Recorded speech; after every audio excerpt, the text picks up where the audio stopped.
This is the Breaker.news podcast for the week of April 4th, 2021. Happy Easter. I'm Bob Mackin, publisher of the Breaker.news and host of the Breaker.news podcast. Welcome to edition number 180. The Breaker is your source for news, opinion, and analysis about British Columbia issues, institutions, and influencers. Later, I'll tell you how you can support the Breaker. On this edition, headlines from the Pacific Rim and the Pacific Northwest. The Is It Just Me commentary. I award a virtual Nanaimo bar to a difference maker. And the Big Deal feature. Hear from a former senior RCMP officer about how Vancouver became a magnet for international organized crime on the way to the 2010 Winter Olympics. And hear from Vancouver City Council's first step toward a bid for the 2030 Winter Olympics. But first, is it just me?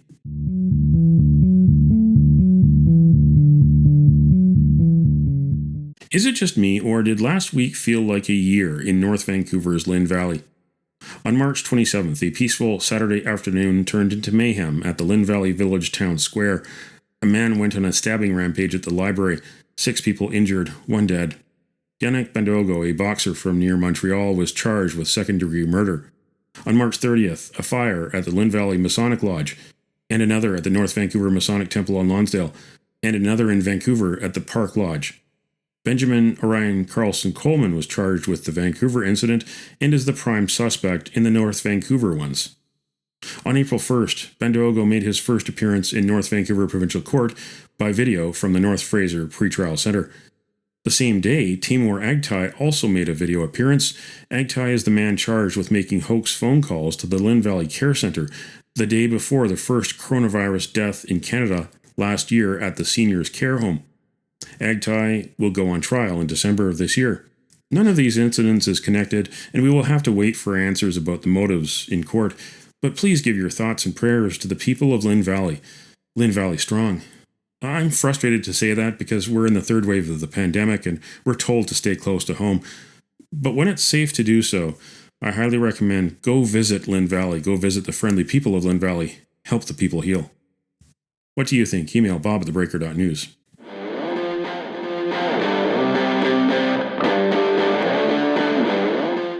It's time on the Breaker.news podcast for Around the Rim. We look at news headlines around the Pacific Rim. In Apple Daily, fresh COVID spike in China sparks panic buying.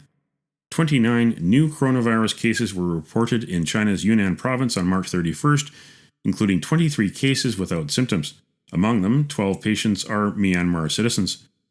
The city of Ruli, where most of the cases were found, has been placed under lockdown since Tuesday night. Wang Yubo, vice party secretary of the province, said the authorities would conduct mass testing for residents at top speed.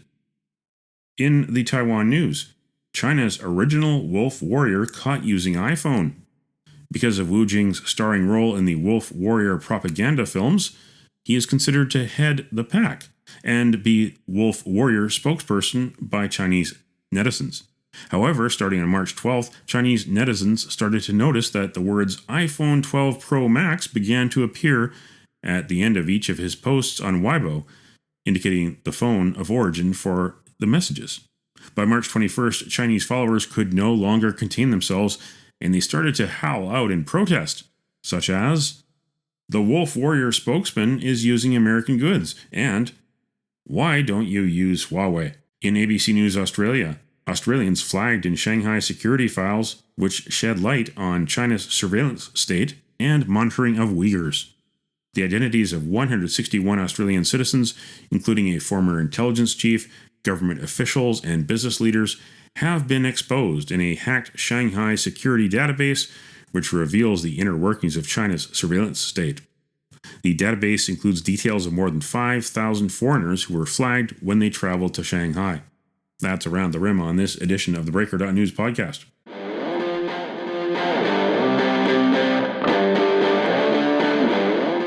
Now it's time on the Breaker.news podcast for Cascadia Calling. We look at news headlines around the Pacific Northwest. In the Oregonian, gun found on Michael Renowell was the same one used in downtown Portland killing last August. The crime lab ruled that the casing came from the same .380 handgun that killed Aaron J. Danielson on August 29th. Renewal, 48, a self-described anti-fascist, was wanted in Danielson's killing. Danielson, 38, a supporter of the right-wing group Patriot Prayer, was gunned down after a pro-Trump car caravan wound through the city. Renewal died September 3rd when officers cornered him outside the apartment where he was staying in Lacey, Washington. He was wanted on a warrant for second-degree murder. In the Seattle Times, recall effort against Seattle City Council member Kshama Sawant can move forward, state's highest court rules. Recall petitioners now have 180 days to collect more than 10,000 signatures from Sawant's Council District 3. If they collect the signatures, a recall election, an up or down vote on Sawant, would be held, likely in August or November. The recall petition cites conflict of interest as well as leading protesters into City Hall for a nighttime protest and protesting outside Mayor Jenny Durkin's house. Durkin's address is protected because she is a former federal prosecutor. In the North Shore News, letter to the editor. Bystanders who stepped in during Lynn Valley attack were the true heroes. Quote, as much as it was a heck of a call for paramedics, police, and fire, the bystanders were incredibly helpful to myself and the other paramedic crew first on scene, wrote paramedic Ingrid Westcott. They were the true heroes in this scenario. And these headlines in theBreaker.news. Anti-Masonic conspiracy theorist charged with arson at Masonic Hall. Analysis. Vancouver 2030 bid wish goes to City Council. Public input not welcome. And peace to Lynn Valley. Love to Lynn Valley. A community warns. Read the stories behind the headlines. Go to theBreaker.news.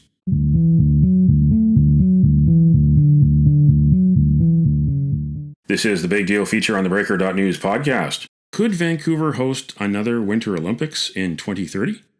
Mayor Kennedy Stewart and 8 city councillors voted March 31st to take the first step toward bidding for the 2030 Games, telling the Canadian Olympic Committee it is ready to talk about leading a regional bid. 2010 host Vancouver could be closer to another Olympics than it seems.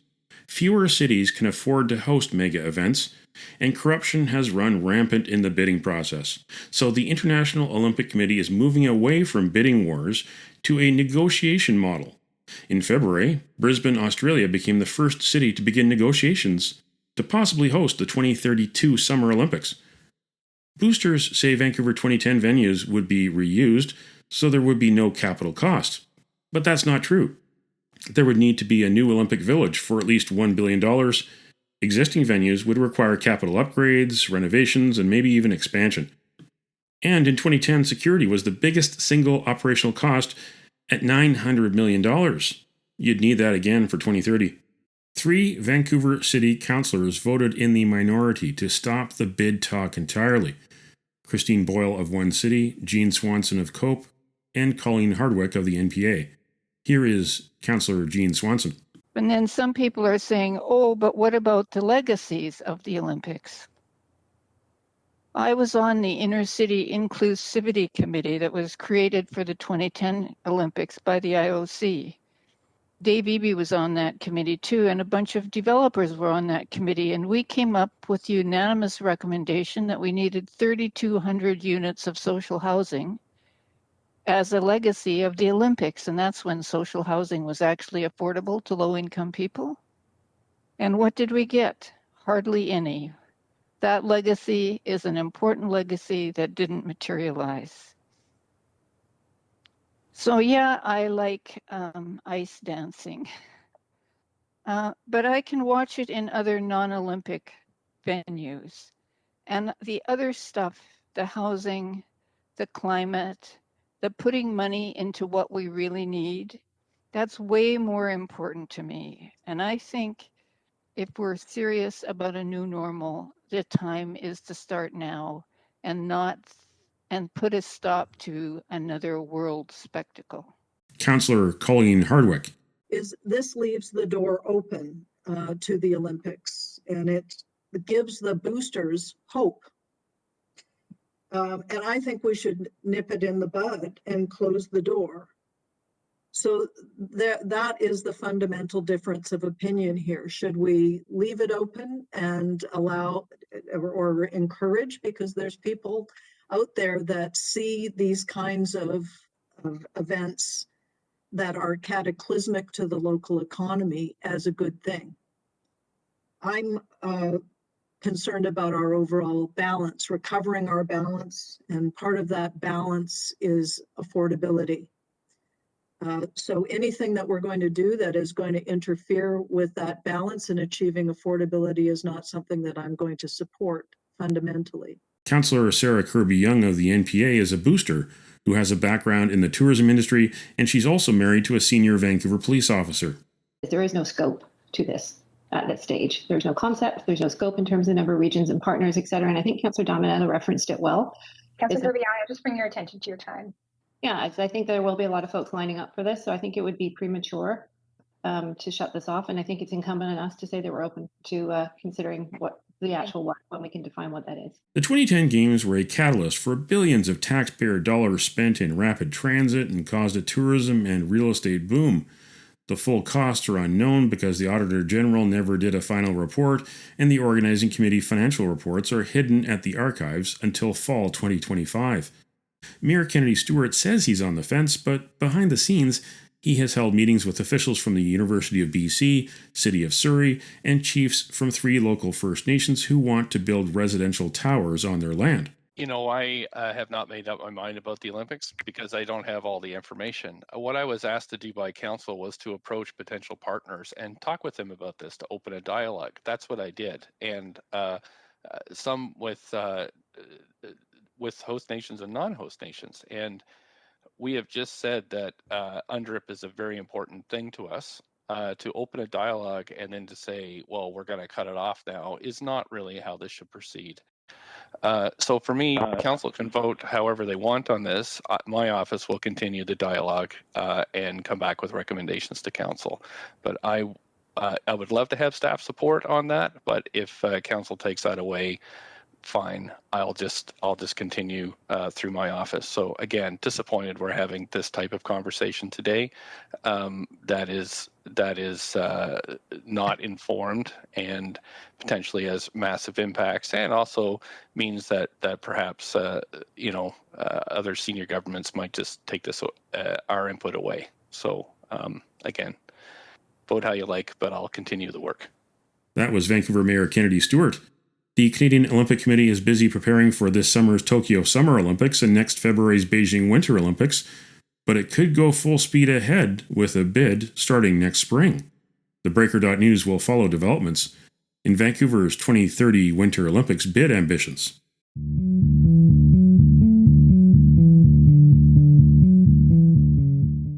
As Vancouver prepared to welcome the world with the 2010 Winter Olympics, some of the world's organized crime and narco-terrorist groups were making themselves welcome in British Columbia. At the same time, the BC Liberal government cut back policing of casinos and illegal gambling. On March 29th, the Cullen Commission public inquiry on money laundering in British Columbia heard how Chinese triads, Islamist militants, and associates of Mexican drug lord El Chapo Guzman were working through Vancouver, whose port is one of the least policed on the Pacific coast.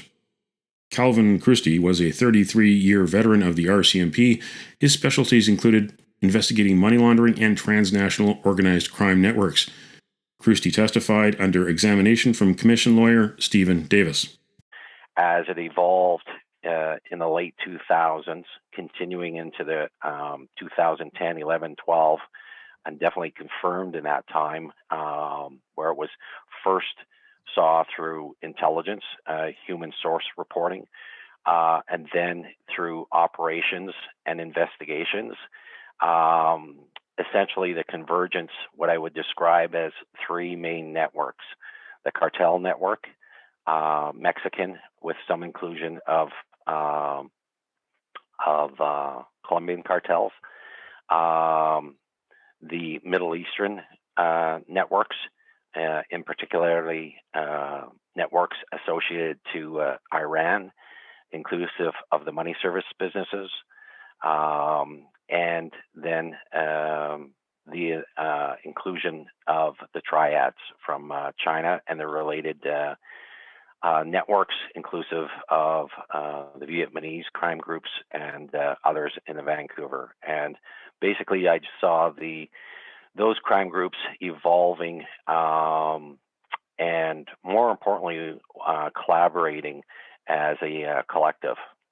And then we also saw periodically the convergence with the Chinese networks, say, for example, dropped calls. And then when we looked at dropped calls on digital number recorders, we would see that some of the dropped calls came from somebody that was formerly known to be affiliated closely with a Hezbollah-related network, i.e. an Iranian proxy network. We would see some triad networks receiving security from Iranian networks. So we saw the convergence. We weren't too sure if this was by coincidence. So we worked with our international partners, and obviously extremely sensitive in terms of some of the work that we did with our international partners just to verify this, but we worked with them to research if this was coincidental engagement or if there was something more significant to it. And our partners involved in the intelligence work globally confirmed with us repeatedly that there appeared to be a convergence of these three networks dominating the Vancouver area, becoming a very significant threat. Was there anything else about Vancouver that was unique and different from those other kind of major global cities? Yes, I think a lot of people don't realize that the port of Vancouver is the fourth largest port in North America in terms of volume. The other ports are Long Beach, LA, and New York. So it made Vancouver a significant place in terms of its capacity for a redistribution hub. I know in some previous reporting, and I think one of the former exhibits entered talked about in the Chapo Guzman case about how Canadians liked, well, I think they referred the term high test, but higher quality cocaine. And there was a presumption by, I think, the author of the book and within the exhibit that it was because of Canadian consumers. I'd suggest that there could also be potentially because of the interest to bring high quality cocaine here, because they were looking at redistributing it, inclusive of redistributing it through the Port of Vancouver. Cullen Commission hearings continue until mid-May. A final report is expected by the end of 2021. You can watch the webcasts at cullencommission.ca. But with 6 weeks left, time is running out. The public inquiry under Justice Austin Cullen has not announced if it will call former Premiers Gordon Campbell or Chrustie Clark, former gambling ministers Rich Coleman or Mike DeYoung, BC Liberal campaign mastermind and casino lobbyist Patrick Kinsella, or even former Vancouver Mayor Gregor Robertson. TheBreaker.news will continue to follow the Cullen Commission. We're all in this together, and we've got to brave this stormy weather. You can count on us, we're your neighbor, and we're all in this together. The virtual Nanaimo Bar, brought to you by Spruce Hill Contracting. Every week we end the Breaker.news podcast on a tasty note by awarding the goodness of a virtual Nanaimo bar to people making a difference. A virtual version of the province's favorite dessert bar goes this week to the people at North Shore Emergency Management, who set up the North Shore Wellness and Resilience Center at the Karen Magnuson Rec Center in Lynn Valley.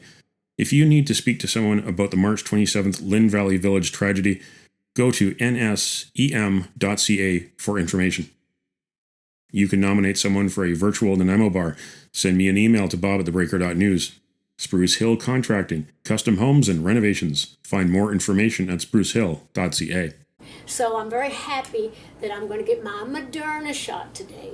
And I wanted to tell everybody, I think you should get out there and do it too. I even changed one of my songs to fit the occasion. It goes, vaccine, vaccine, vaccine, vaccine. I'm begging of you, please don't hesitate. Vaccine, vaccine, vaccine, vaccine. Because once you're dead, then that's a bit too late. I know I'm trying to be funny now, but I'm dead serious about the vaccine. I think we all want to get back to normal, whatever that is, and that would be a great shot in the arm. Those are the sounds of country music legend and actress Dolly Parton on Twitter. That's it for the Breaker.news podcast for the week of April 4th, 2021. I'm Bob Mackin. Thanks for joining me. Did you know that on April 4th in 1967, civil rights leader Martin Luther King Jr.'s Beyond Vietnam, A Time to Break Silence speech in New York City? But a year later, in Memphis, he was murdered by an assassin. Now you know. Send me your feedback, send me your story ideas to Bob at theBreaker.news. Bookmark theBreaker.news. You can also find us at theBreaker.ca. Sign up for the email newsletter and get updates to your inbox. For news as it happens, follow The Breaker News on Twitter and visit theBreaker.news on Facebook. You can support The Breaker for as little as $2 a month. For more information, go to patreon.com/TheBreakerNews. patreon.com/TheBreakerNews. Happy Easter. Until next week.